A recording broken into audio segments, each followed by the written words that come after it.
Folks, please take your seats. Please take your seats and be quiet. The meeting is starting. If you need to continue speaking, do it outside. As I was saying, the first matter on the agenda that was published, which is appeal number 2932, the applicant David Submersion Builders, has been continued. So we will not be hearing that tonight. So if you happen to be here for matter 2932, you're welcome to go home. With that in mind, we're going to proceed to our first applicant for tonight, which is appeal 2940. The applicant, the Agnes Irwin School, property located at 672 Conestoga Road and zoned R1, R2, seeks a special exception pursuant to 280-101A of the zoning code to occupy the premises for the same use as currently used by the current owner. In the alternative, applicant contends that the relief is permitted by right pursuant to a special exception granted to the former owner of the premises, and applicant further seeks any other zoning alternative relief required pursuant to the plans presented with the application. With that, we'll commence proceedings. Good evening. Agnes Irwin School. We anticipate having two witnesses here tonight, and as you just read, Mr. Chairman, it is the same use as currently being used and has been used probably since the 1960s. It's just a change of ownership. It's all we're requesting. We are not proposing using any of the fields for athletic fields. We're not proposing using any dorms or anything for students. What we're proposing is the same use as currently being used, as well as the previous use when it was used by the Vanguard School. There's a zoning history on it. We'll get into it tonight. At one point, it was used as a convalescent home back in the 1960s. A special exception was granted for that. It was eventually converted by the Vanguard School to its current use, which in that opinion reads to be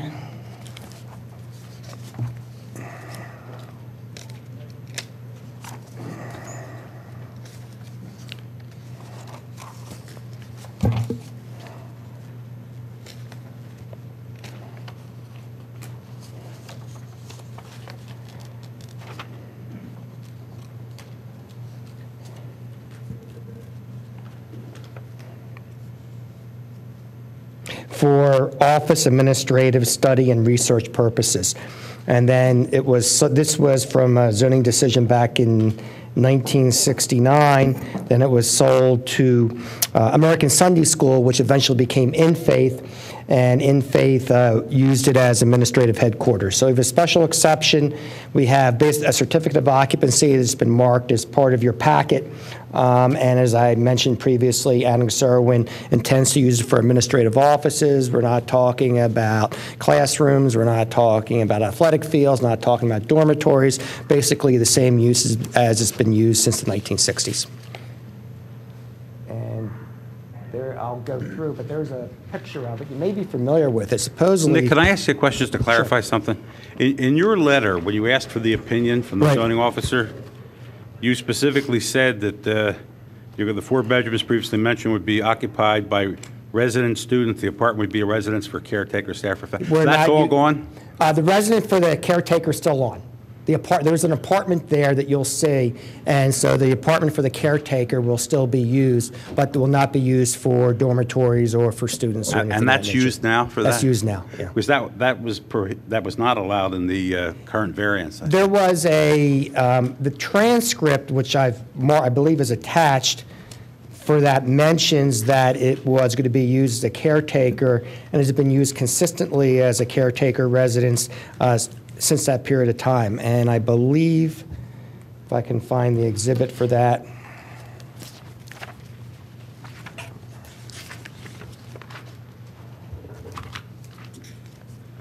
if it's not marked, I will hand it up.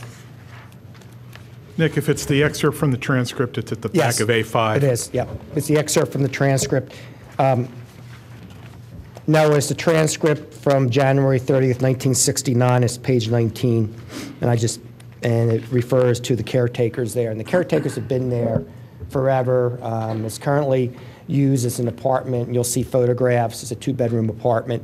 But again, it's what Agnes Irwin intends to use it for. It may be a staff or faculty, family may live in there, or a couple may live in there, but it's nothing to do with boarding students or anything. I mean, I don't mean to imply that I'd be against that. But I just wanted to say that in the existing decision, paragraph 1 says, "The Vanguard School shall use the premises only for office, administrative, study, and research purposes," period. That's why I was a little I confused. understand. And then the one talked Yeah. about a dormitory, and I understand. And that is why I attached the transcript, because I realized that, the opinion didn't really mention the use for the apartment. But the dormitory is out. I know that at one point we were seeking that, but during further discussions and discussions with neighbors, we stated it wouldn't be used for that purpose. Mr. Cornelia, before you start your testimony, I believe the township should enter the legal advertisement, proofs of publication as Township 1 and 2. Is that what we usually do? I have no objection to that. T1 and T2.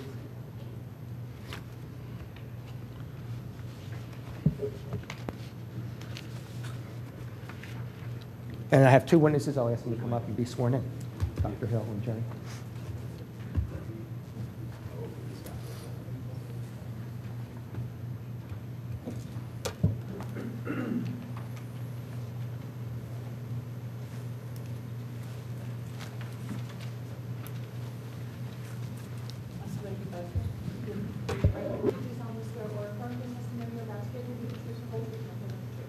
I do. I do. And state your name one more time. Jerry Wisniewski, And spell both names. Jerry, Wisniewski, Wisneski. Wendy Hill, Wendyhill. Okay, and Wendy, you can sit down and we'll have Jerry testify first.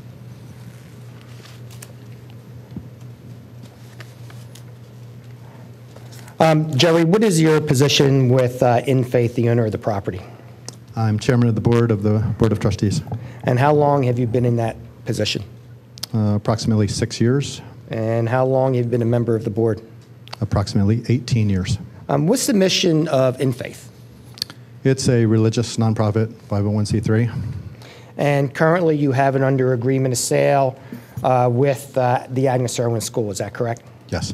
And I think we've marked that agreement of sale as A3, correct? Yes. And In Faith, or American Sunday School, is the owner of the property. And it Now may- In Faith, yes. Now convert or change its name to In Faith. And Agnes Irwin obviously has permission to proceed with the zoning hearing here this evening because you're here. They do. Okay. I'm going to show you, when did In Faith acquire the property? Was it 1973? Yes, it was. Okay. I'm going to show you what I have marked as A4, and it's in the packet. And can you just tell the board what this represents? I have certain items circled, and I think there's a road up top, and which road is that? Conestoga Road. Okay, and then the road down here is? Ithan Avenue. Ithan Avenue. And the current main building is located on number 20, which is lot number 20, is that right? Correct. And then In Faith also owns what's termed here as lots 4, 5, and 6. Correct. Okay, and this was from a subdivision map from 1974, is that correct? Yes. Yeah. Now, is the gross acreage a little over 6 acres? Yes. And what is approximately the square footage of the building, would you say? A little over 14,000. And I've already marked this as A12, but this is the building itself, correct? Yes. Is there some architectural significance to the building? Yes, the architect was Horace Trombauer, pretty famous Gilded Age architect. Don't ask me to go into the history there, but my understanding is he's pretty well known, and maybe you guys know some of his properties, but we have maintained the building since we've had it and tried to keep it pretty much in its original state. Okay, and the building, from the best of your knowledge, was constructed approximately 1911? Yes. Which is during the Gilded Age, I guess. I've marked as A5 for the board, and this is a letter that I sent to Mr. Kachansky asking for a zoning decision, and you'll notice it also has all the zoning history attached to it also, and in particular what Noah was bringing up, which was the opinion from the Vanguard School, as well as the notes of testimony and the certificate of occupancy granted to American Sunday School Union. And Kevin's letter, which is marked as A6, basically says because the zoning code says any change of ownership, you have to go back and ask for relief again. So that is why we're here. Whether that's a legal provision or not, I don't know. I'm not here contesting the legality of that. My understanding always was that zoning doesn't deal with ownership, it deals with uses, but that's what the zoning code says, so we're here, requesting a special exception for it. Also, Jerry, I've marked again, the zoning history, it's been marked as A7, A8, A9, A10, and A11. Is that accurate? Yes. Okay. Why don't we go through some of the photographs for the board? First, I've marked as A12, and if you could just tell the board what that represents. That's a visual depiction of the back of the home. And then as we go down, the first picture looks like some sort of... This is the entryway. Okay. And go ahead. God, no, you go. It's just a gorgeous entryway. It's very much intact. The original brickwork there has a history as well that makes it very special, but it's in great shape. And actually, since you've acquired the property, you've done really nothing to the exterior, correct? I mean, nothing outside of upkeep. Besides upkeep, correct. Right. Yeah. But you haven't changed the exterior, and really you haven't changed the interior to some extent, at least the architectural features of the interior. Accurate. And going through, some of these photographs here again just show, I think the third one in line shows like the staircase. The main staircase. And shows again the architectural features and the hardwood and everything in the staircase. And then I believe we have pictures of some of the offices Correct. located. Yep. And you have a boardroom, is that correct? That's correct. Which is that big one with the red chairs on it? Yes. Again, another large, is that part of the boardroom or a separate large? It's adjacent to the boardroom. Okay. It does have a kitchen area, correct? It does. That's it. Separate from the apartment, there's a kitchen area. That's correct. Right, and that kitchen area, again, all of this has been there since you acquired the property. Yes, obviously. And again, some photographs. If we go to the last couple photographs, I believe they're the photographs of the apartment. Yes. And That's the entryway to the apartment. that's the entryway there. Mm-hmm. And these would be the apartment photos. And that's the kitchen in the apartment. Correct. Bathroom. Yep. Living quarter. Living room. Mm-hmm. And 2 bedrooms, correct? Correct. A master and Another and a guest. second bedroom. Okay. And has that apartment, how is that apartment currently used? Currently, it's used by our executive director who splits time between here and the West Coast. He's here probably about 200 days out of the year. Previously, and for most of the time that we owned the property, it was occupied by a caretaker. I'm going to show you what's been marked as A13, and the board doesn't have. These are just more photographs, and I'll hand them up to the board.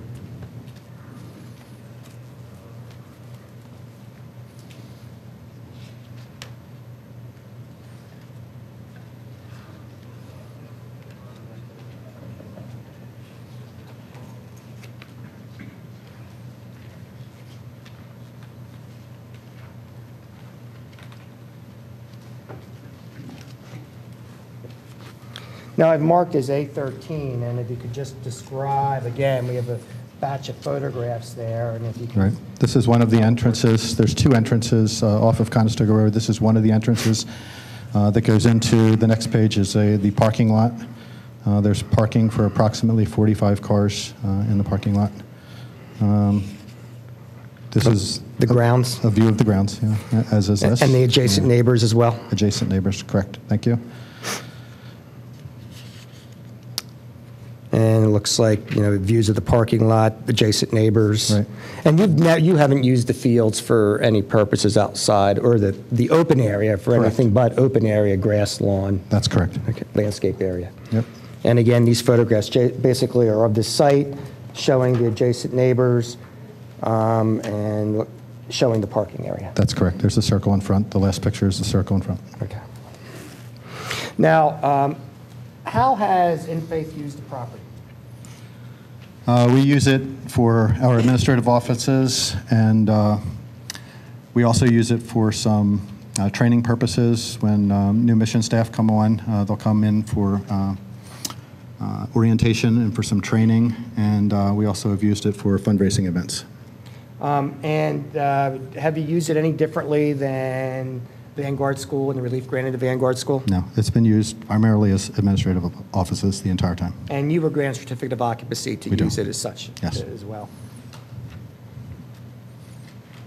So I have for this witness this time. One quick question. The use that you referred to, the administrative use that you referred to, you would describe that as ongoing or having occurred recently? Ongoing the entire time. Okay, thank you. Yes. Nick, is the entire property being sold? You said they own the three. Yeah, it's all merged into It's one. all merged into one. And where's the second driveway? You mentioned the second driveway. I see that 20-foot Yeah, strip. there's an easement, if I can pull out that plan, there's an easement.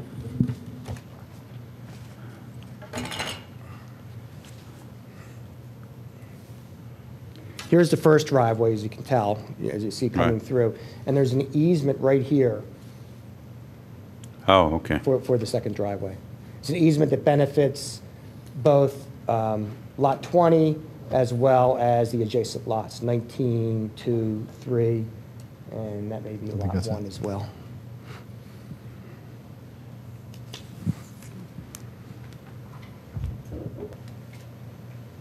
Okay. Okay. I have Dr. Hill.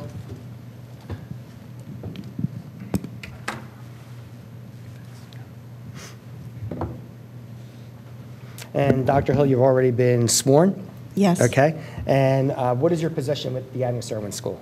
I'm head of school. Where do you reside?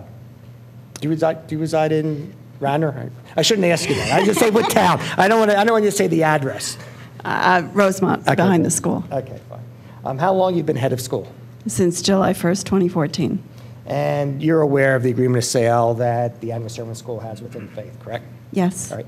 And how far is the Agnes Irwin School currently from the In Faith site? Approximately 400 feet from property line to property line, and 1,500 feet from door to door.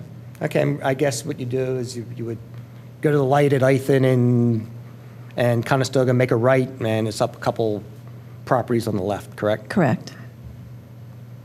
And you heard how In Faith currently uses the property. Is your proposed use any different than the use of In Faith and the prior use of the Vanguard School? Right. We intend to use it in the same manner that In Faith uses it and the previous owner. In particular, we anticipate having administrative offices that are currently on our campus have offices at 672 Conestoga. Okay, and how about the bedroom apartment, the apartment that we're talking about? Right. So that apartment would be, in our view, used for a faculty family or a staff family to act as caretaker for the property. Will you be housing any students on the site? No. Okay, but I guess possibly a faculty member could have Oh, a sure, student. sure. You know, but Yes. yeah, there's no intent to house them separately, like dormitory style. No. Okay. Do you intend to make any interior changes to the building? As you saw, the building is in good shape, so we just see normal maintenance. We want to really maintain the architectural features of the building. Do you intend to make any exterior changes to the building? No, we have no intention to do that. Will you be installing any playing fields or recreational activities on the outside grounds? No. So the proposal here is totally consistent with the current use. My understanding is yes. Okay. That's all I have. Dr. Hill, have you seen the existing or the most recent zoning decision on the case? Yes. There were 5 conditions stated there. I mean, putting aside 3 for a minute because the circumstances have changed, would you have any objection to the incorporation of these same conditions exactly as they're worded there? Like I said, let's skip over 3 for a minute. So skip over 3? I think it's best that we skip over 3 for now. We Okay. can talk about that. It's no longer And the parking relevant. area's already been constructed, yeah. No, I have no problem with those. Yeah, I mean, the parking area is still an issue only in the sense that it could be expanded, and this way it's agreeing to a limitation. With regard to 3, of course, we wouldn't be talking about the Vanguard School anymore, and we're just talking about maintaining that driveway as opposed to installing it. But other than that, would number 3 be acceptable to cover that subject matter in that way?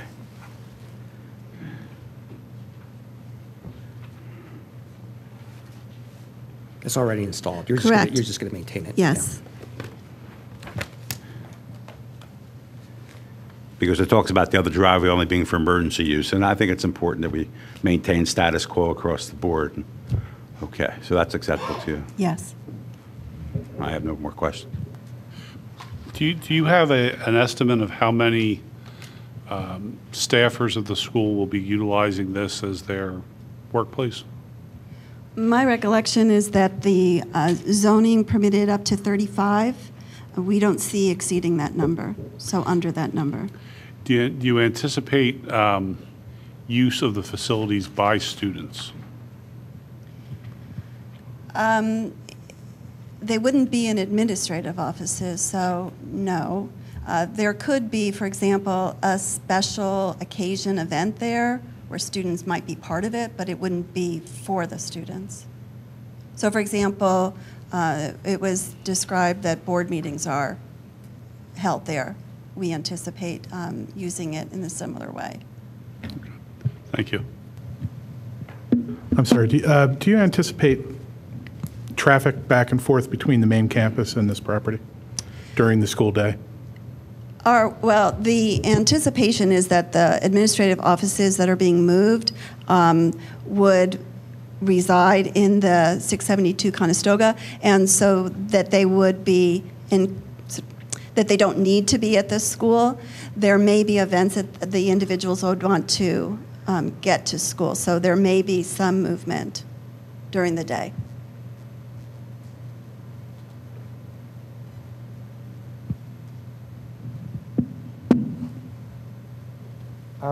That's all I would have, is just ask the exhibits to be made part of the record. So be it. Great. If there's anyone here that would like to come up and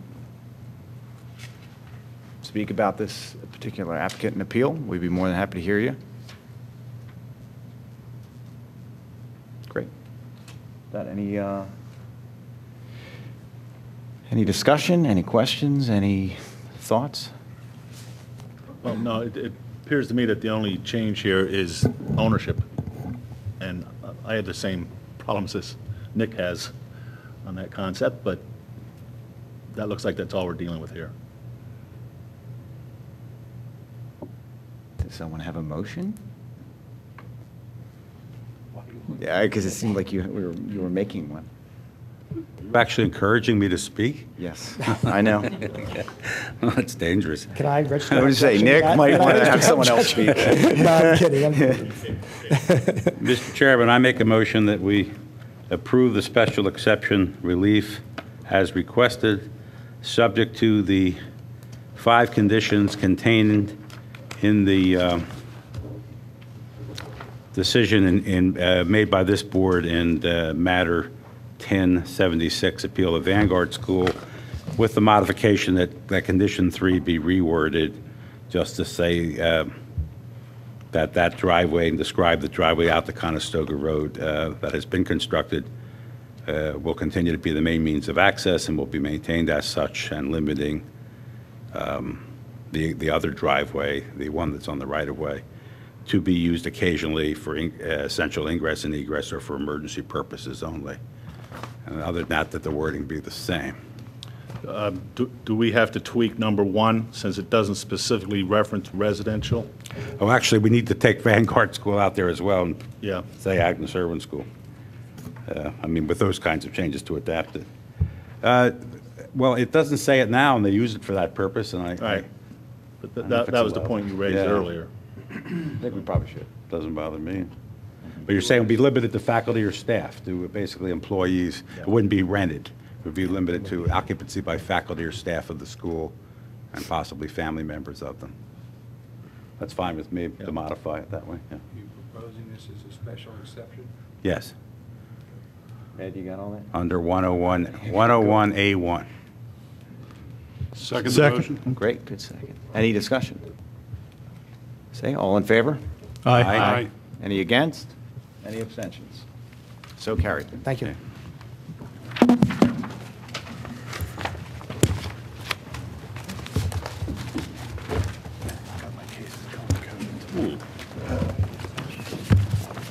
I get up pretty early in the morning.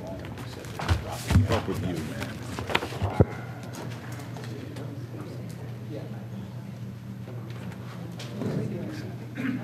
Brad, can I just have a minute, maybe? Just run out.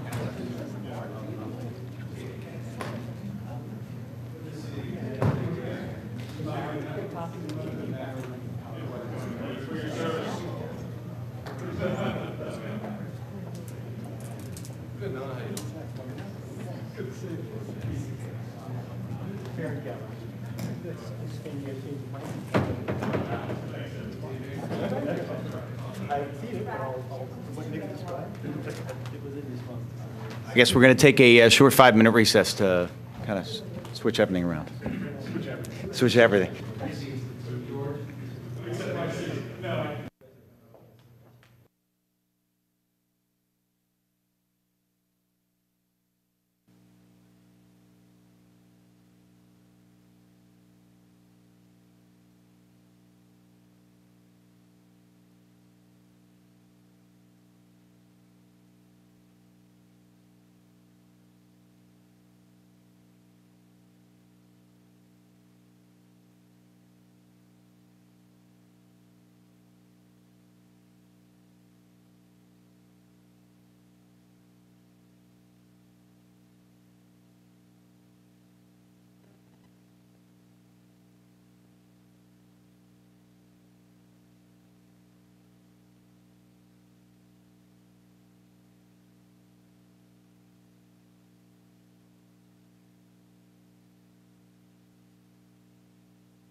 All right.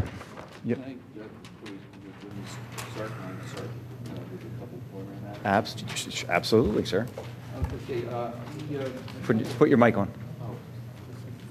That's three things I have to do.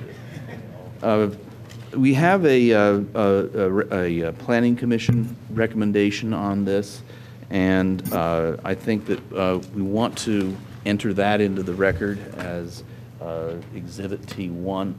The planning commission has voted 4-2, I believe, to approve this. And then I'd like to introduce as... That was 4-2 to recommend that we approve it. Yeah, they recommend that we approve it.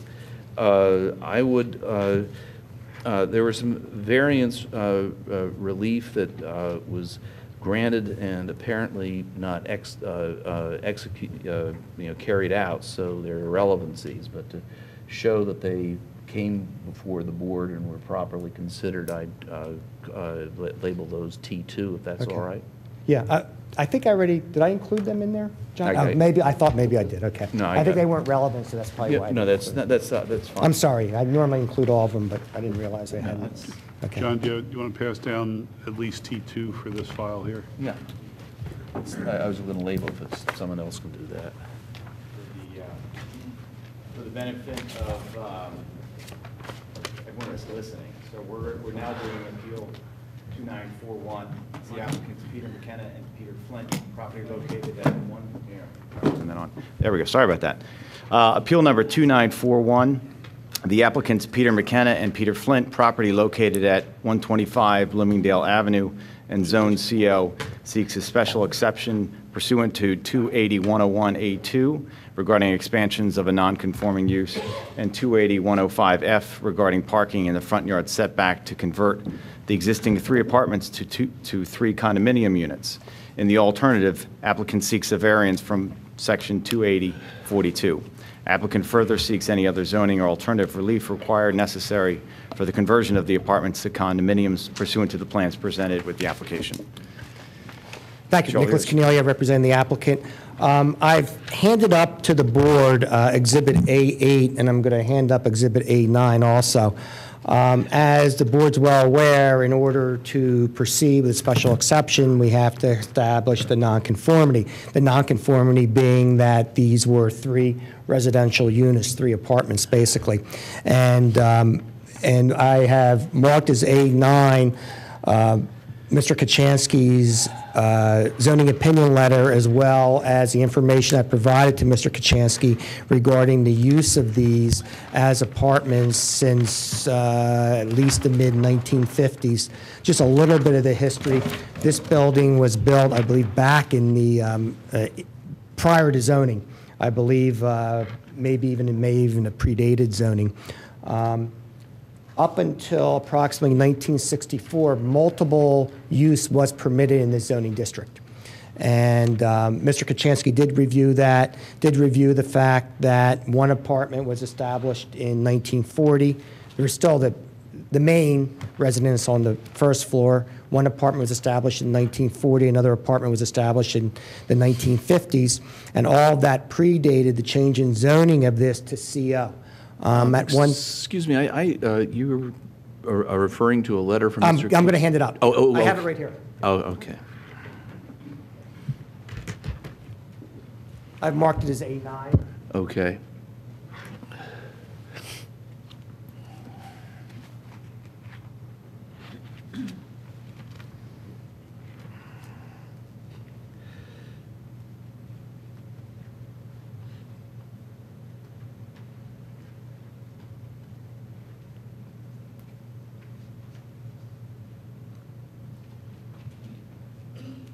And actually, probably the letter probably states better than I can as to the history.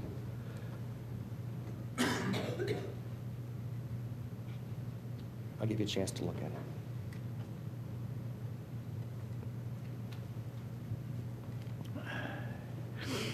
And your testimony is that the 3 zoning board decisions in T2 were never acted on? That's correct. One of them was converting it to an office, but that never was. That never happened. And they never built the stable edition. No. The stables existed there since the house was built. Okay. And also, I've marked as A8 before we get into testimony, and this revised A4, and the number of reasons why it revised it. There was some issue regarding the impervious coverage and how it was calculated. And actually, at one point, we had two driveways coming in, one from Bloomingdale and one from West Wayne Avenue. We actually have removed the driveway coming in from Bloomingdale. And on West Wayne, initially, we had parking within the front yard setback, which would require a special exception. We have actually made that comply as well. So the only relief being requested here is the expansion of the non-conforming use. And the reason for the expansion is there's some additions that will be going on to the property. You'll notice in the zoning table here, there's an additional building area of 1,336 square feet, which is a 33% increase over the existing building area. The building is also going up, just to be perfectly clear with the board. So we are adding 2 floors, or I believe 1 floor, 2 floors to this, to the rear portion that I'm pointing out here. We're adding 2 floors that will match the existing 3-story building. You'll see photographs that you have an existing 3-story building. I think they may even be in here, the existing 3-story building. And then we're building up this rear portion to match that, as well as adding some footprint, some of the footprint being added for fire access and things of that nature. But Paul Salvaggio, the architect, will describe it. And actually, on the next page, you see you have, the exterior photos, which is the front of the building, which is a gorgeous, style that is being maintained, and that's the beauty, obviously, of this property. And then you'll notice in the rear, back in the 1940s, we believe an addition was built, and it's a 1-story addition. And what we're doing is putting 2 stories on that. So you're going to have 1 condo unit on the 1st floor, 1 condo unit on the 2nd floor, 1 condo unit on the 3rd floor. You're adding more than 50% square footage, but you are going to, you're counting the area of the building as opposed to the square footage. If you say that the code says area, if you calculate area to be gross floor area, yes, it's more than 50%. If you calculate area to be building area, it's less than 50%. It's 33%. I wonder if Mr. Kachansky could be sworn in and tell us his opinion of that.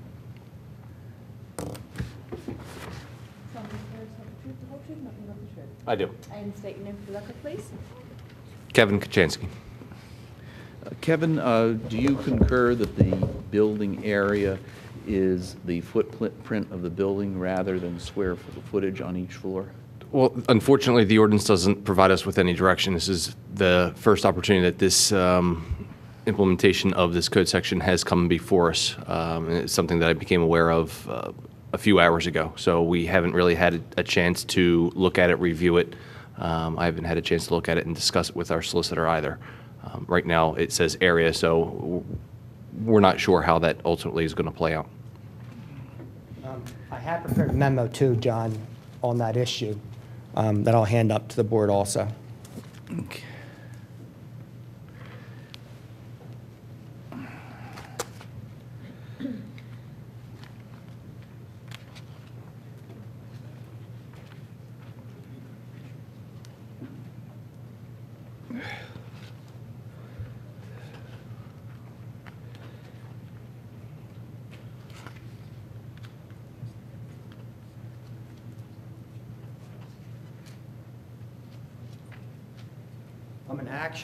The case I attached is a case out of Delaware County that's an ordinance, almost the exact same ordinance, was out of media. Almost the exact same ordinance. And in that instance, they said, again, they went through the whole issue regarding vagueness and ambiguity in a zoning code and determined that you have to give the benefit to the landowner. And in that case, they determined that the nonconformity was based on building area as opposed to gross floor area. And as I said, the case is attached. It was a 1993 case out of Delaware County. And how did that case define building area? It defined it as the footprint. Much as our code does, the word building area. Yeah. But we don't define area. Yeah, I mean, and that's what happened here, too. There was no definition of area. It was almost the exact same ordinance. That probably was an ordinance from the 1960s, like our And ordinance. is this a common pleas case, you're saying? Common pleas court case, yes. I couldn't find anything on the appellate level. Outside, I believe this case was affirmed, that's all. This is not the first time we've debated this issue. It came up in that proposed medical building on And Lancaster we Avenue a few months ago. never reached it because Yeah, it was a that's different, right. yeah, we said they had a variance, so there was no nonconformity anyway. Yes, it actually similar. The memo is very similar to what I handed up at that time. But again, that issue was never reached just because it was determined that that relief was granted by variance, and you can't expand a variance. So that's really the issue here. I mean, to be honest, I mean, is how do you determine the area? I also recall that this came up some time ago, and I saw the case, but that is some time ago, and I'm not quite the whip that I used to be mentally. And the township has recognized this, and they haven't they have not developed a position. So there might be some merit to hearing the appeal, so that we are sure that we know that it's just one issue, and then giving the township a right to weigh in on it.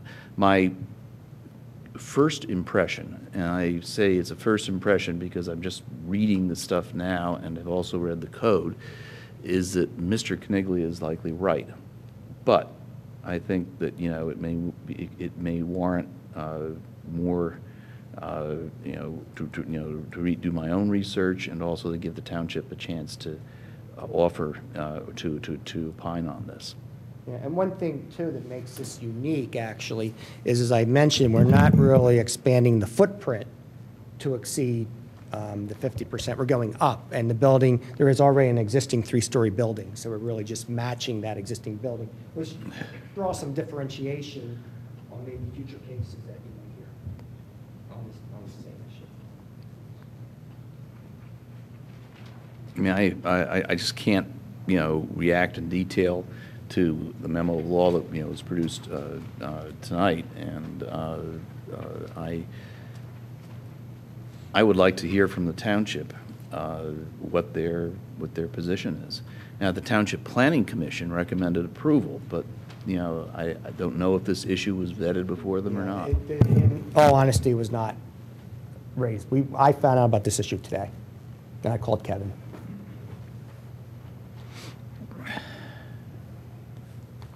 Mr. Chairman, can I suggest we hear the balance of the case, and after we hear the entirety of the case, the board members can consider the issue about whether to proceed this evening or not. Actually, I agree. We should hear Nick, if it's okay, you put on your case, and we'll take a short recess and go in executive session to discuss it, because I'd like to talk about the issue of law. Yep. Sure. Let me swear. If you'll raise your right hand, do you solemnly swear or affirm testimony you're about to give will be the truth, the whole truth, nothing but the truth? I do. And state your full name, please. Paul Salvaggio, Spell it. Paul-Salvaggio.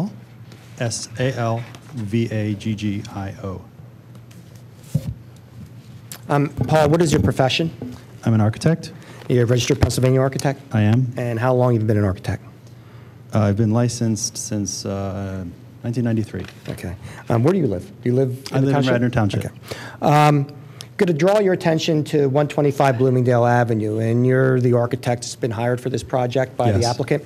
And the applicants are present here. Yes. In the seat in the back row. And the current owner, Mrs. Ware, I believe, is seated right here also. Is that correct? Yes. Mrs. Ware is the owner of the property, which has been marked as A2, and we do have it under agreement of sale, which has been marked as A3 as well, correct? Yes. And Mrs. Ware's here to lend her support. A4 we are now replacing with A8 because, remember, the plan that was first submitted, we were asking for relief on parking within the front yard setback. We are withdrawing that request, is that correct? Correct. So we are providing 7 parking spaces which I believe 6 are required by the zoning code, and then land development requires 1 space for every 4 units. So is that where the 7? That is correct. That's how we got to the 7. Okay. Also marked as A6 is just the zoning map, and I believe A6 and A7 are copies of the zoning ordinance in effect at that time, which are referred to the letter, to Mr. Kachansky's opinion letter dated April 15th, and the accessory package of my letter with exhibits dated April the 8th. Mr. Cornelia, I'm sorry. Sorry. That's okay. Is A8 the plan that the Planning Commission considered the other night? No, Planning Commission actually, actually, I believe the Planning Commission had an issue with it because of the parking within the front yard setback. The Planning Commission actually considered A4, which is very, very similar, except for the fact, actually, A8 reduces it. A4 showed a driveway coming in off Bloomingdale, which has now been removed, and also a driveway coming in from West Wayne Avenue with parking within the front yard setback on West Wayne Avenue. So that's really the plan that they Those are looked the at. sole changes They were the sole between the changes two to the plan, sets of yes. plans? Okay. Yeah.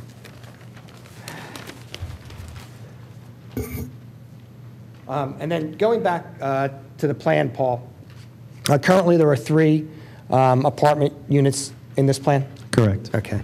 And can you describe what A8 represents? I think we've already gone through it, but if you can describe where the expansions are occurring, and then we'll go through the zoning table as well. Sure. The existing building today consists of an 1871 structure of a house with a very large 1-story addition that was added late 1940s, maybe 1950 is what I'm hearing. That's the existing building today in this bold line around the perimeter. In order to do the 3-story condominiums that we wish to build, we will need obviously 2 means of egress in a protected stair. So these 2 elements on either side toward the east and toward the north. The crosshatched portions here. Yes. Those will be the vertical circulation to get to each respective unit, including 1 elevator and 2 egress stairs. And then we've included, in addition to that, a porch, which would provide a covered entrance to arrive at the main entrance to the building. And that porch be similar to the existing covered porch? The picture that Correct. we're showing? The intention here is to replicate or similarly represent the 1871 structure with the remainder of the architecture.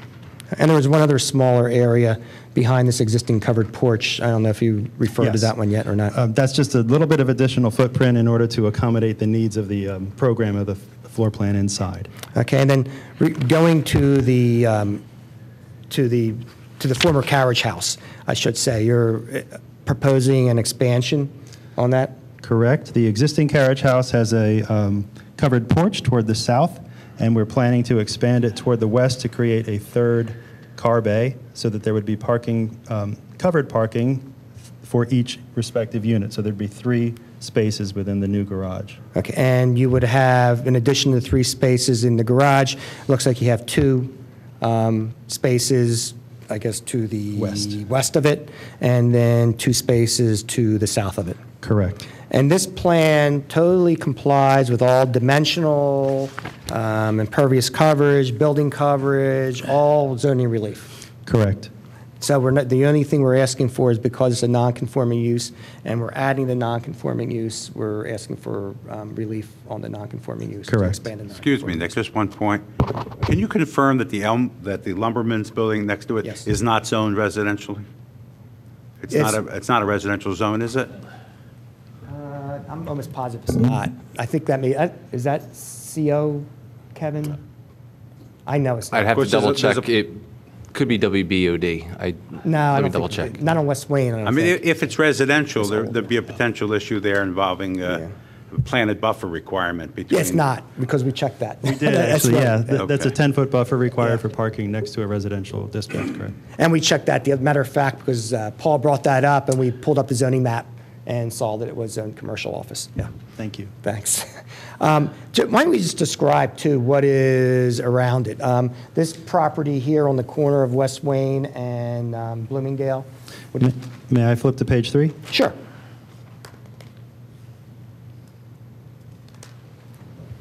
Oh, there you go. Okay. So we've projected a site plan of the existing conditions, demonstrating our site at 125 Bloomingdale Avenue, which is the L-shaped parcel.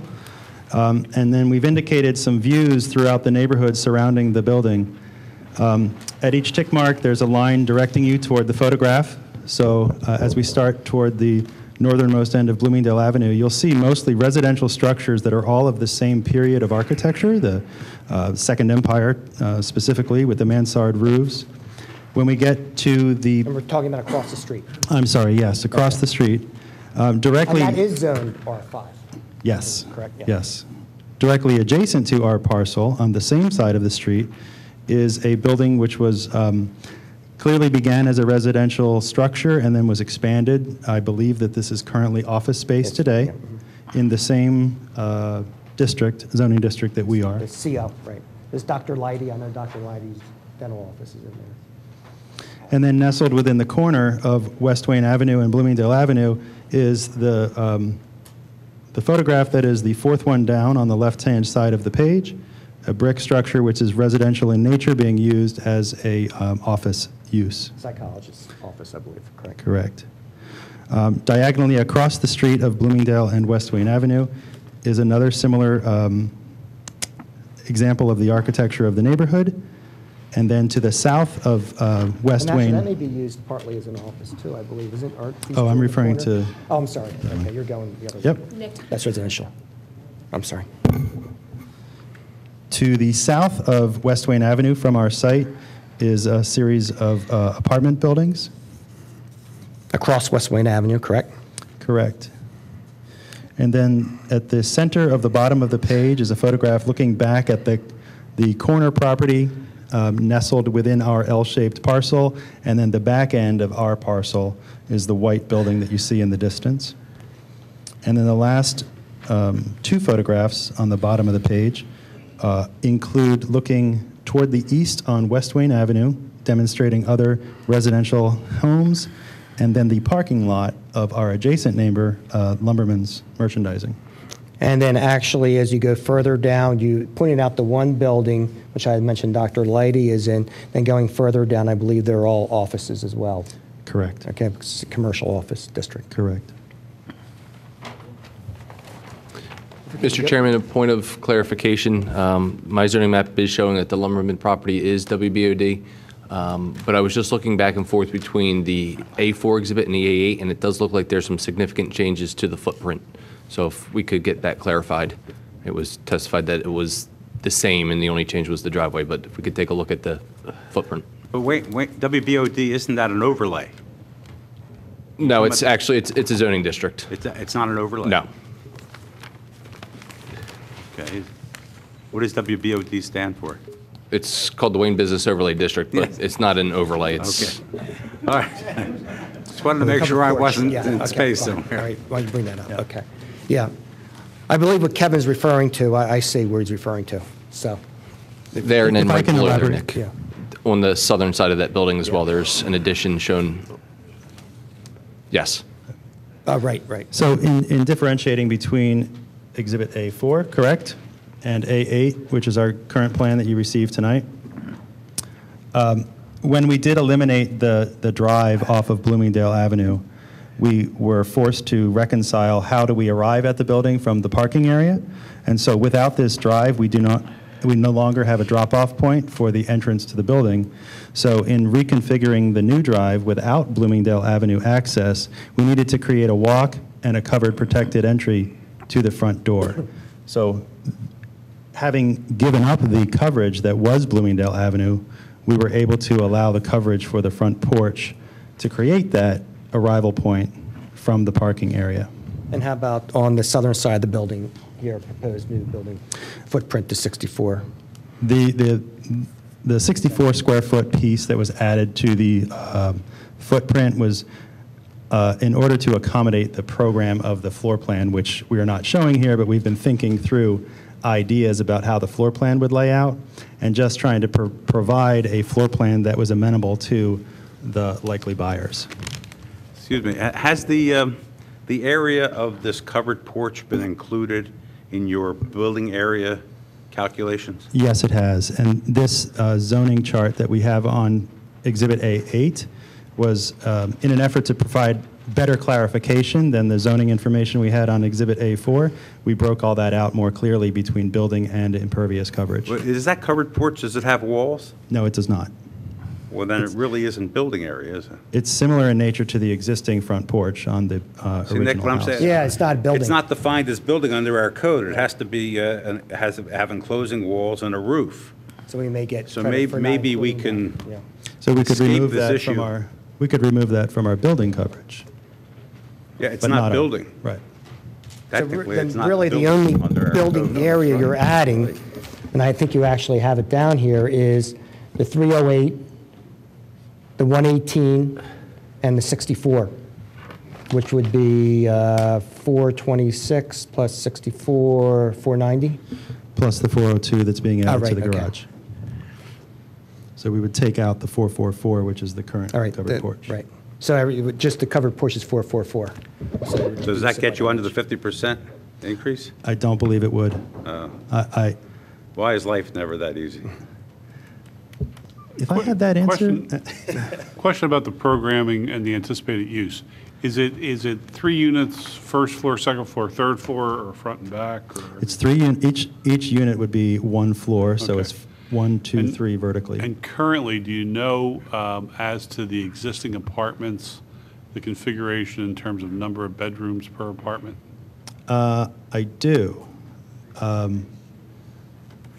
have to think for a moment about the first floor plan, because the first floor plan, I believe, has just the one, no, 2 bedrooms on the first floor. Just one? Okay. Being verified with Mrs. Ware, but it is 1 bedroom on the first floor. The second floor has 2 bedrooms, and the third floor has 2 bedrooms. Is that correct? And to the extent that they're designed, the condominium units will be of what size in terms of bedrooms? What we are proposing right now is the potential for 3 bedrooms, where the third bedroom could be serviced as a either guest suite or den, but would double as a bedroom. And each of the 3 units is of comparable size? Yes. Okay, thank you. Sure. And currently, the apartments are established the same way as a condominium. There's 1 apartment on the first floor, 1 on the second floor, 1 on the third floor. Is that right? That is correct. Okay. And just looking at the zoning table, actually, if we did reduce, take off that 444 square feet, actually, the increase, at least on building area, would be less than the 33% that we're showing. That is correct. Okay. You do have existing covered porches as well. Right. Yes, we So do. in doing the comparison, you'd have to yeah. take off all of the covered porches for both before and after purposes. That's, if you could figure that that's not more than 50%, that would go a long way to dealing with this issue or avoiding it. Oh, residence. Maybe that didn't include the covered porch. It did. Okay, oh, it did, okay. We would, we can, We'd have I mean, to, the area will be less than 50%. I mean, we will agree to that. You mean the increase? The increase. Will be in the less than building area 50%. Will be less than 50%. Oh, of the building footprint? Yes, Yeah. would definitely be Footprint, less but if than we're talking about, 50%. if we went the other way Right. on area, do we still have an issue, or do we not have an issue because of the covered porches? I suspect that if we count it as gross floor area throughout the building, I think we will still have an issue. But if we count it as building footprint, I believe that we will, I'm confident that we will not have an issue staying on Even if we left 50%. all the covered porches off of the Correct. numerator and Right. denominator? Yeah, because if you look at it, here's your current building here, and we're just adding this little portion here, here, and here. Is clearly, if you look at the plan, the additions are clearly less than 50%.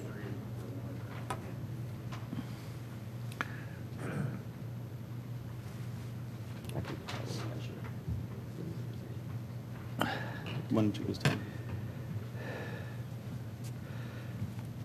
Board members, I'm a little uncomfortable with the planning commission looking at one plan, and albeit they're minor changes, the facade of the building has changed significantly, particularly from the Bloomingdale side. coming down with that driveway being removed. So I'm a little uncomfortable with Planning Commission giving you a recommendation on one plan and the footprint of the exterior of the structure is changing. So I'm not sure if the board's going to render a decision tonight or if it's going to wait for a meeting, but I think that this may need to go back to Planning Commission for a review of the revised footprint. As I recall, we are required to give it to them and get their recommendation, but not to follow it. Nor are they required to make a recommendation, but they have to have the opportunity. Correct. So they've given us a recommendation.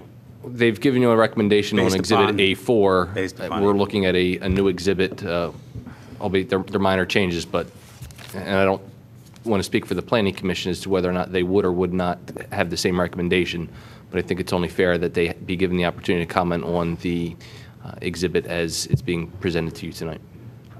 Kevin, quick question. The minutes of the Planning Commission meeting that you sent us with the Planning Commission's recommendation seem to indicate to me that one of the primary concerns, at least as it related to one of the members of the Planning Commission, was the driveway on Bloomingdale, correct? Yes, And that's been eliminated. correct. And was there anything in the minutes with respect to other concerns about the facade or parking that would have been raised by either commission members or members of the public? I do not believe so, but two things that have changed is, again, the exterior footprint of the building, and then the discussion of the 50% building footprint versus gross floor area. Those items were not discussed in any detail, so the Planning Commission hadn't weighed in on whether they would be supportive of an increase of over 50% of the gross floor area, as is what we've discussed tonight, or if it's just the less than 50% for the building footprint. It seems that one issue that was raised there, according to these minutes, also deals with impervious. Someone raised that at the meeting as Yeah, well. right. Actually, that was brought up by Mr. Gemmer, who's here, and we did have an error on the plan, actually, and we corrected that error. And so it does conform. But you've also reduced the impervious, haven't you? Right. That's we did. Changing the parking. Yes, in an effort to listen to the concerns. Yeah, and also, but there was an issue. We were using the gross lot area instead of the net lot area on the Correct. impervious, so we had to adjust that as well. I guess really my question is whether planning would have conditioned its recommendation or non-recommendation on the arcane point of zoning law that we're going to be dealing with. That's really the issue I have. And I don't know, because they weren't provided that opportunity, A, to comment on the plan that's in front of you, and B, the conversation of the 50%, is it footprint or gross floor area, came up about an hour and a half ago. But We don't even have a township position, on that either. yeah, I mean, I wouldn't expect that to come from the Planning Commission. Expect that to come from the solicitor. Pardon me? I'd expect the township's position on the interpretation of that zoning provision to come from the solicitor, not from the Planning Commission. Yeah, the township solicitor. Correct. And I want to have the opportunity to take a look at the code to see if there's other references that may give us a little bit more guidance on that specific issue. When we're talking about the nonconforming use of an area, the first thing comes to mind is the square footage gross floor area. But again, I don't want to, our definitions provide building area and floor area. So, area in this specific incidence is not defined and is vague, but there may be other sections that provide a little bit more guidance, particularly in the nonconforming section. So I had not been given that opportunity and would like to be able to Mr. Chairman, do I think so. we're putting the cart before the horse here. Can we ask counsel to press on with his presentation and then have the opportunity to hear from anyone else here who wants to speak to the case?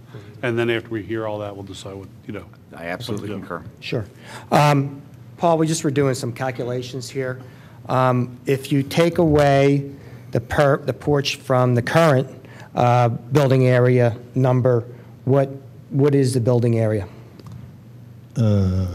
2,392. Right. And Is that taking away all the porches? all the porches. All the Existing and existing proposed. porches, yes. This is existing right now, is 2392. And then you're adding, as to building area, you're adding, when you add up those three areas here, you're adding how many? 480 square feet. Okay, so it's, Sorry, how much? 480? So we're talking about an increase of... Nick, isn't the rear addition a two-story addition? Yeah, It's that's what- 14, so we're it's talking about 2,800, building area, yeah. 2,800 square feet of gross floor area on the back? The gross floor, we're talking about building area there. I was just giving the numbers on the building area. 480 divided by 2392.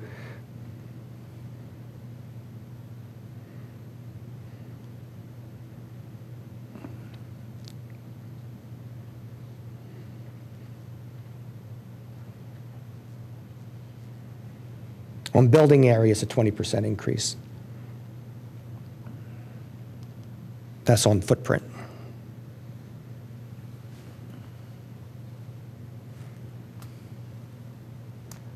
Actually, that's all I would have of this witness. Just request exhibits be made part of the record. Sure. Thank you. Thank you. You want us to hear from anyone who happens to be here, and then we'll caucus. Does anyone like to speak on behalf of the matter? Come on.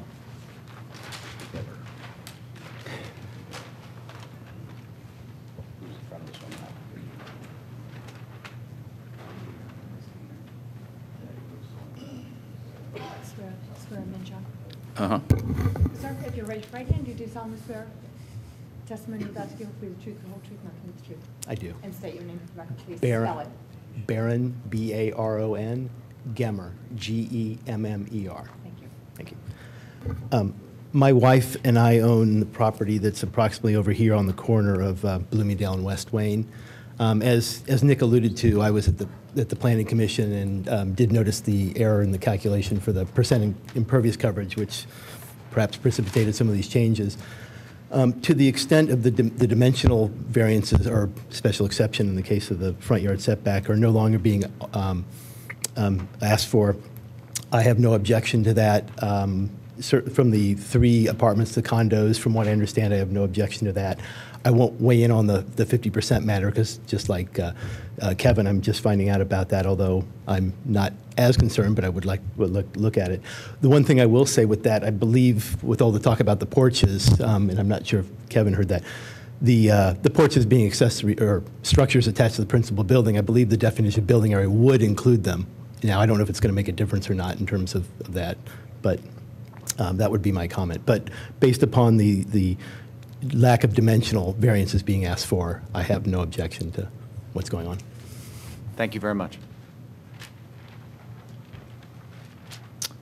So if there's no one else, we're going to take a short 5-minute recess to have an executive session, and we'll be back. We'll just make it at even 8:50.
All right, we're back in session. Mr. Caniglia, we, after having a short caucus, we are uncomfortable at this point with the fact that the issue of the definition of area obviously came up fairly quickly tonight. Our solicitor did not have a chance to review any of the case law, give his comments, and of course the township has made, I think, their position clear that they're unsure of really what the true definition is. So let's just say we're not feeling comfortable at this point. Okay. Then Going you want forward, me to yes. we'd be grateful if you I'll could ask for continuance and grant the board an additional 45 days from the next hearing to issue a written decision. Fantastic. We'd also, we would like to have any submissions by any party in terms of briefs, including the township, Kevin, within 10 days before. When is the next hearing? It's Thursday. Make sure. 21st, John? 21st. And what day is the 11th? Monday? Monday. We like all, we like. Yeah, you have mine, John. If If the township's going to file something, it's like a chance to respond, that's all. I don't know if I would make any, I understand. I'll do some other research and see if, or if you, I mean, actually it'd be nice if you. I'm going to, but, we can always do it. Let me suggest this, plans, stuff like that, because we are going to need plans that are clear as to what's going to be removed. Get in by the 11th, is that acceptable? Any briefs and so forth by the township, get in by May 11th. Township hasn't even taken a position yet, and they may not, but if the township has a position, that's got to be briefed by the 11th. And then that Friday is 12th, 13th, 14th, 15th is Friday? By Friday, could you respond with anything that you want in response to the township? Oh, that'd be nice if I had the weekend. You can do it. Depending on I'm comfortable with that. Now, technically, you closed your case, didn't you? I think you want to leave the record open. Yeah, we want to leave the record open just because we were saying that maybe we want to provide some more info to you. I mean, you want to work with these calculations, Yes. and we should have numbers in front of us depending on which way we come out on the issue. So let's leave the record open. Okay, so. And the township may choose to put in evidence.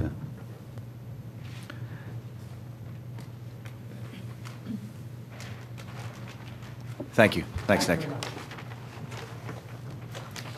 All right, we'll tend to the third matter, which is Appeal 2943. The applicant, Lisa Choi, Suki Garment Care and Tailoring, property located at 201 North Aberdeen Avenue and zoned R4, seeks a special exception to change a non-conforming use retail to another non-conforming use personal service as per Section 280-101A and A1. Applicant further seeks any zoning or alternative relief required pursuant to the plans presented with the application. Good evening. Good evening, gentlemen. My name is Lisa Choi, and I'm requesting the grant of a special exception from a non-conforming retail. Yes. I'm sorry. If you raise your right hand, do you solemnly swear or affirm the testimony you're about to give will be the truth and whole truth? I do. Thank you. And state your name and spell it, please. Lisa, L-I-S-A. Last name is Choi, C-H-O-I. So the nature of my business is tailoring and dry cleaning. I pretty much act as an intermediary, so therefore the bulk of the tailoring is performed off-site and a healthy portion is executed on-site. All of the wet and dry cleaning are performed off-site, and the largest machines in my store are commercial sewing machines and a vacuum cleaner. There are no chemicals, toxins, or disturbances within the building that would affect the tenants above nor any of the neighbors surrounding. The previous usage was as a grow consignment store and for a very brief period a fashion design group.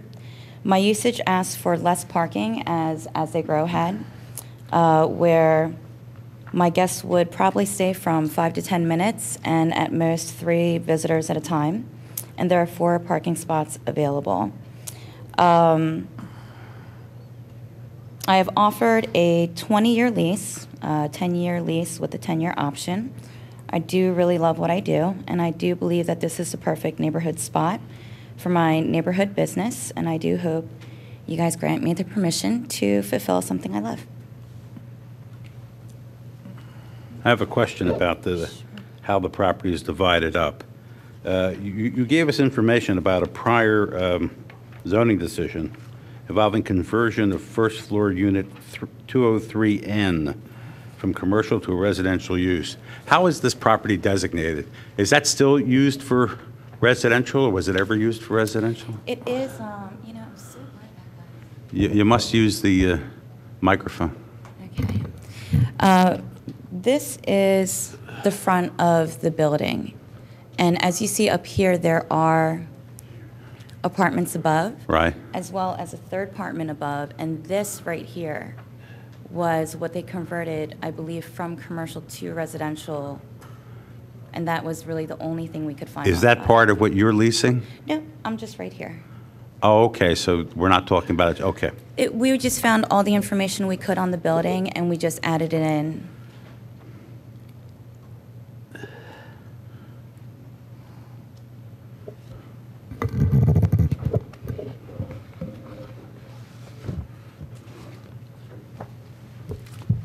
So all this really is a technical application because you're going from one non-conforming use to another, and the code says any change requires exception. That's what. I got to come meet you guys. Yeah.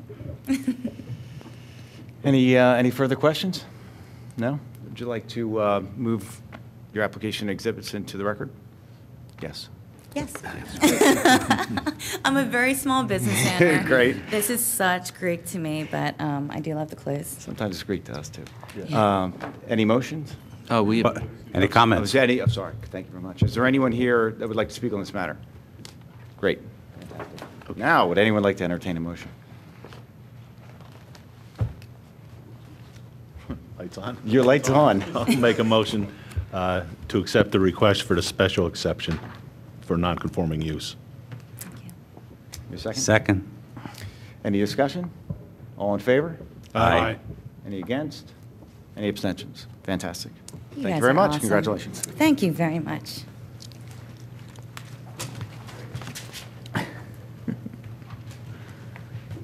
Okay, so the final matter for tonight is Appeal 2945. The applicant, Insomnia Cookies, property located at 1084 East Lancaster Avenue in Zone C1, seeks relief from Section 280-122C5A1 of the zoning code regarding pole signs. You do solemnly swear or affirm the testimony you're about to give will be the truth, the whole truth, nothing but the truth. I do. And state your name for the record. David Lassus, L-A-S-U-S.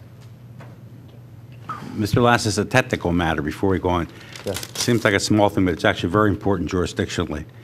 Do you have anything that evidences the approval of the landlord to your seeking this zoning relief as to these particular signs? Any approval by the landlord? Yes. Yes, he prepared a letter, which I believe was included in the documents I provided. Oh, I didn't see it in my packet. Is there one? There's a letter that Okay. he's very supportive of this. Okay, oh, good, because Yes, the it is lease in the packet. had all kinds of, okay. Yes, absolutely. Said he's in favor of it. I was reading this on hospital cafeteria, so I can have an Yes. excuse if I missed it. We made sure that we reviewed everything with him in extensive detail. As I just introduced myself, my name's Dave Lassus. I'm the Chief Operating Officer of Insomnia Cookies. I just feel it's necessary to explain what is Insomnia Cookies because most people say, are you up late at night? So I'd like to just explain that if I could. Insomnia Cookies was started 12 years ago by our founder and CEO, Seth Berkowitz, at University of Pennsylvania. He started selling fresh baked cookies in his college dorm room. And we used to be headquartered in New York City. We now have dual headquarters, which is in this township. At 1084, we're also located, we have office space down the street as well, at 945 East Lancaster, 945 East Haverford. 3 years ago, I was the first employee in this geography. We now employ 80 people in this township, and you've probably never heard of us. So that's a testament to our growth, but we are a very local concept. Most people think there's only one Insomnia Cookies, and that is the experience we're going for. We're very involved in the community with fundraising activities for research in schools and that kind of thing. So we certainly are involved in the community in that regard. Mr. Solicitor, since I suffer from insomnia, must I recuse myself from hearing this? Yes, you may. There's no caffeine additives of anything or any other additives of that nature in the cookies themselves, but we do serve fresh baked, serve warm cookies. So that aside, this particular location, we're in that building both for office use as well as the retail store that was approved approximately a year and a half ago, may have been even longer ago. I'm not sure if that was in this particular venue, but I know I attended the Radnor Design Review Board when that whole process went through, because quite a bit of stuff was done when it went from a bank to the 3 retail uses it is today. So just a little background. This particular location is our flagship location. This is our training facility. We employ 1,200 employees in 24 states and have 65 locations. And this location is a training venue for every single manager, including all the people who work in our support center, which we call it, it's the corporate office, but we call it a support center because we're supporting our stores. And so it's important to us that there's a brand identity, et cetera. And when we moved into this location, we did receive signage on the facade of the building. The other 2 tenants had completely occupied the existing signage. So some statistics, and please correct me if I go in the wrong direction with any statistics that I have, but my understanding is a building of this size is eligible for 320 square feet of total signage. It's in its entirety. Currently, 63 1/3 square feet are in use. Now, certainly not suggesting we maximize that. I'm just putting it in perspective. The current sign, referring to the pole sign, which there is some pictures of that provided for you. Unfortunately, we didn't do exhibits. I'm not an attorney, so I apologize. But there is an exhibit that shows the pole sign, and that is the existing sign. And then we are proposing that we add an additional portion, which is an upright pole sign with a round, what we call blade logo. That is our logo. And so the pole sign ordinance in a township, my understanding, says that you're permitted to have 25 square feet of signage. Currently, the one there, it totals 20 square feet.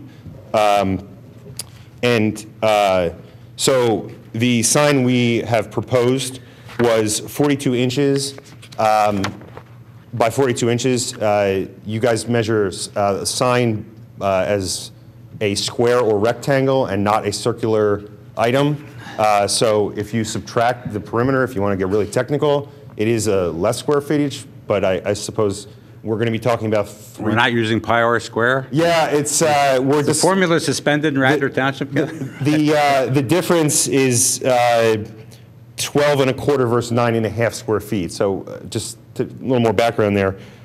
So we went to the Radnor Design Review Board in the same building, and we presented the sign that we're discussing here this evening. And I'm sorry that I did not include this. This was sent to us after we made application for this, because the date that this document was due and the date that we received this, we didn't even know we were getting this document in the mail. This document is from Kevin, actually, and it says that it's to notify you that you've been reviewed by the Radnor Design Review Board on 3/11 and regarding a freestanding sign. The motion was made to approve based on the following conditions. The site design was approved, or excuse me, the sign design was approved. The sign cannot swing, which was never intended. And the sign must be reduced to a size no longer larger than 5 square feet to stay within the code requirement. Application must be made to the zoning hearing board for a larger sign, and here we are today. So our proposed sign is 12.25 square feet, so that would take it to 32.25 square feet. The allowable is 25, which is 7.25 square feet of additional area that we are requesting. I think it is important to note that should the landlord or us or the tenants of the property desire, we could remove that pole sign and put 2 ground, I guess they call them monument signs, each being 30 square feet, which would be 60. So we're well below that, that be of a desire of ours and the building owner. However, that's not of interest because the current pole sign is located on the corner of Haverford and Lancaster, an intersection where it is highly visible to every which direction, and there's no need to put those 2 monuments. But that, I guess, suppose that if the 7 1/4 square feet was a concern, that would be an alternative that we would pursue. Okay, could we hold just? I had concluded, that was it, actually, so. Well, let's do a couple of things. First of all, let's label your exhibits, okay? Sure, I'm sorry. We will label the application as A1. Okay. Okay. Sorry, I didn't do that. Yeah. We'll do the lease as A2.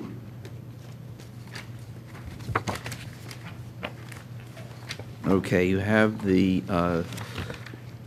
landlord consent letter dated March 17th, 2015. We'll label that A3.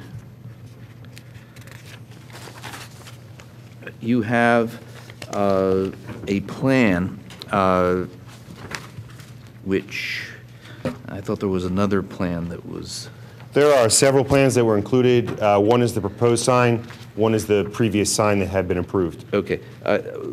Why don't we start, the photographs are, which are not plans or anything like that, are the premises today, right? Yes. Okay, well, let's label those A4.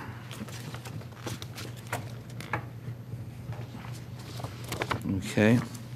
Now, of all the plans,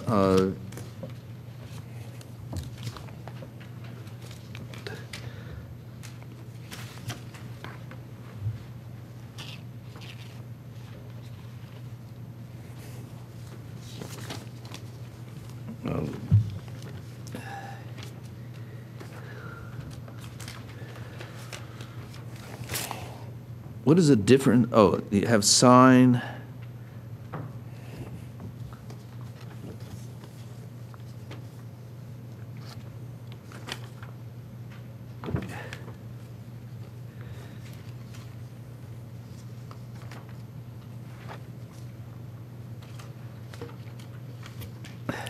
What are the differences between these 2 plans? I can't see them. A difference.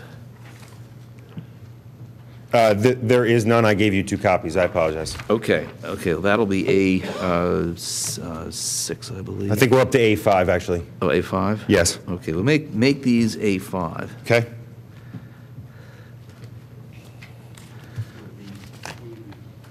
This is the picture prepared by the sign company that is we've contracted with under assumption we are approved, Martino Signs Company. It's an aerial shot of the intersection. Now, are the actual sign plans, are they incorporated with that, or are they separate? That's a separate document, which I assume will be A6 in a moment. Well, there's 2 of them, right? We have the 2 of them, and then we have, well, first of all, we have one more aerial plan, which has the existing sign just... Yes, that was, I believe you've previously seen this, although it probably goes back approximately 2.5 years.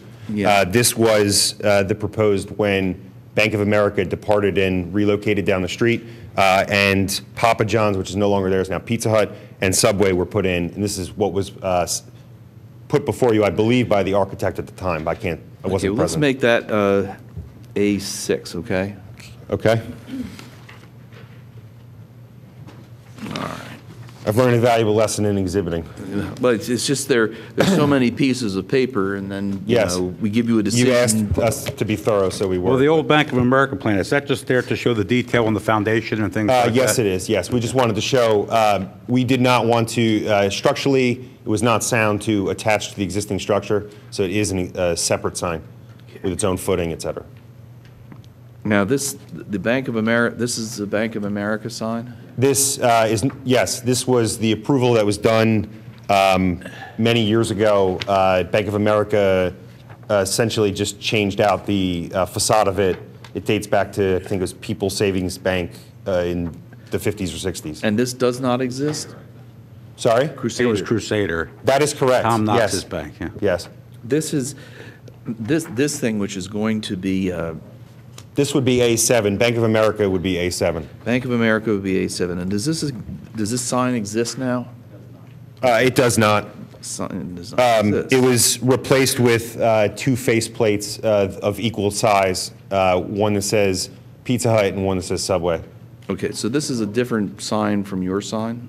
Your Yes, proposed? yes. If you look at the next two documents, which are very close, they're both stamped plans, but the one that says existing and new, let's call that A8. Yeah. And then the last document would be A9. Okay. If you look at A8, it outlines the existing sign in a silver color, and then it shows the new sign in other color. Wait, I'm sorry. I can show this on here. The sign, Here, this shows existing sign right here, and then the new sign we're proposing is this one. no, I'm, So the one you're holding in your left hand is A8. is And this one the you're holding in existing your right- sign? Yeah. It has the words existing and new on your Yeah. left hand. Existing? That's A8. Okay. And the other See, one is apparently the new one is going to nest within the existing one, but it's going to have its own foundation. Correct. And it's going to parallel it in the pole because of the structural concerns. So that brings me to my next question. So these are two separate structures? Yes, they are not attached, but So they they're match. two separate pole signs? Actually, you were given the option to attach it, it said here. It may or may not be attached structurally. It could be attached. I personally It could would be have to attached. read the notes to determine whether it was attached. They will be sharing electricity in. It's illuminated as well? Yes, it's illuminated. The design review board approved it as illuminated. It's internally lit, is the word I believe was used. So I'm at a loss. You're going to put in two poles right next to each other? No, one pole. One's there already. One is already present. Yeah. So if you're looking at A8, Do you have any photos of that area that may clear it up as to what? Yes, if you look at A9, which actually shows the current sign, the top right photo depicts what is present today, and then the photo just beneath it shows the nested sign. I like that terminology. You called that one A9, A9. A9, Yeah, yes. see, The one with one's A8. two photos on the right-hand Now, side. if you look at A8 and you look at the engineer's fabrication notes, you see them in bold to the right side of A8, just above the engineer's seal? Yes. And the last bullet point says connection at top of pylon to existing is optional. So you see, it shows it connected there, and on the other one, it doesn't. It shows a break. But it's independent apparently structurally. It's sound. It'll stand on its own, but it may be connected. Correct. If anyone wanted to get technical as to whether there were two pole signs. We will connect them if that's of zoning code importance. say, come on. If that's of importance, we'd obviously connect it. And just, Actually, I think it says where they have two street frontages, they could have a pole sign at either one. they is cannot, what it they can said. only have two ground signs. No, come on, I read that some. The other question is, this is going to be a technical question, but it's in our code. Do Okay. you know the sign height above mean grade? I'm sorry? Do you know the sign height above mean grade? I unfortunately don't know the definition of mean grade, but we Neither did do I. put, what's that? Neither do I. Great. The sign would be, we're going to have to do some math here because it's 8'2", 42 inches, and then 40, so it's, Well, you're not going up to 40, so you're going up to no, 40. sorry, so that would be 3.5 feet. It would be 11 feet. It's 8'2". It's no taller than what's already there. No, it's by definition 40 inches shorter. shorter. It's shorter, yeah. 40 inches shorter, although it's the same sign, so, since they're attached. So it would be the same height, actually. Okay. So you are going to replace basically the sign in A8 with a slightly larger sign in A9?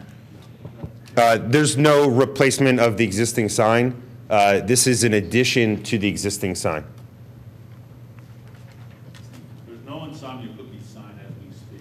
You could put And the... that's actually depicted in A9 in the top right photo. You can see what is there today. Okay. It may help if you put that on the camera and use the pointer to Okay. point to it so that everybody Sure. can see. If you center it, we can zoom in. Okay.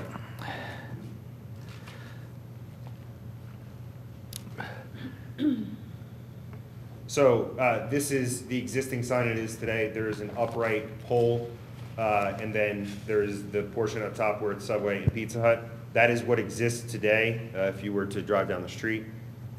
This shows what is proposed and we are discussing this evening. If you can see, there is a parallel structure which would be attached, or I suppose it's optional, and then there's the circular sign.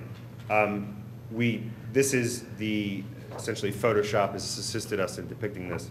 However, if you look over here, you can see what that is. This is the existing, and then you can see the addition right here. Okay, so A8, which is existing, is, I mean, that Insomnia cookie sign doesn't exist in A8.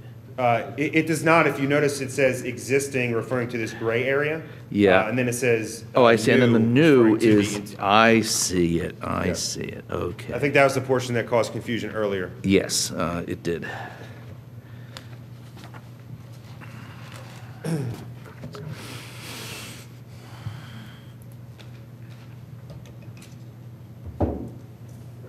I have a question, if nobody else is jumping in. And I guess really, you have currently you have 3 awning signs, correct? That is correct. I drove by on the way here tonight. I know you did. Yes. Just stop for a cookie. You know, the He didn't left, wanna have I was to- coming west. The left turn is hard at that location. So I can understand the request a little bit better. Tell me why you need the sign. Sure. So when driving, we prefer somebody be looking in the forward direction. And if you're coming westward, you would have to turn your head, I suppose that would be 90 degrees to look at the building. So this would to have more awareness and reduce the potential danger of somebody turning. So particularly from that direction.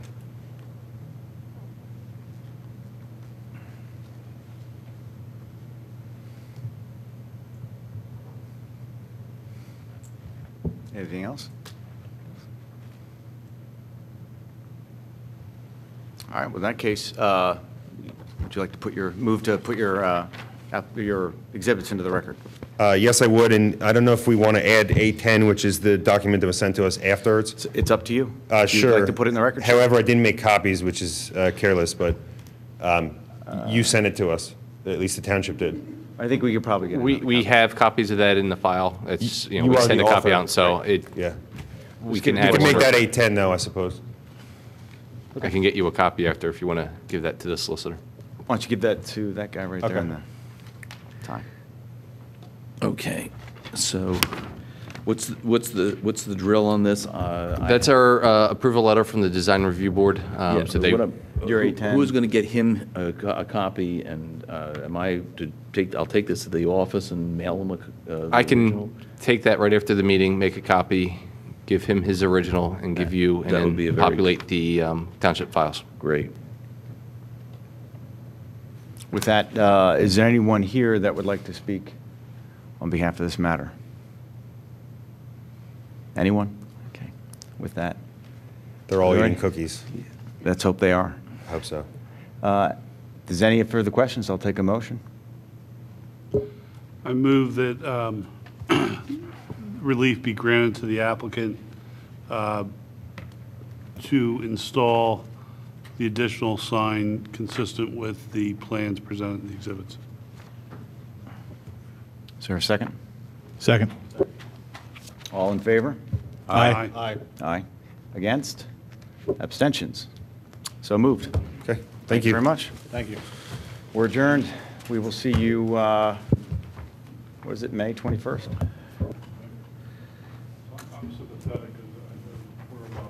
May 21st. Have a good night.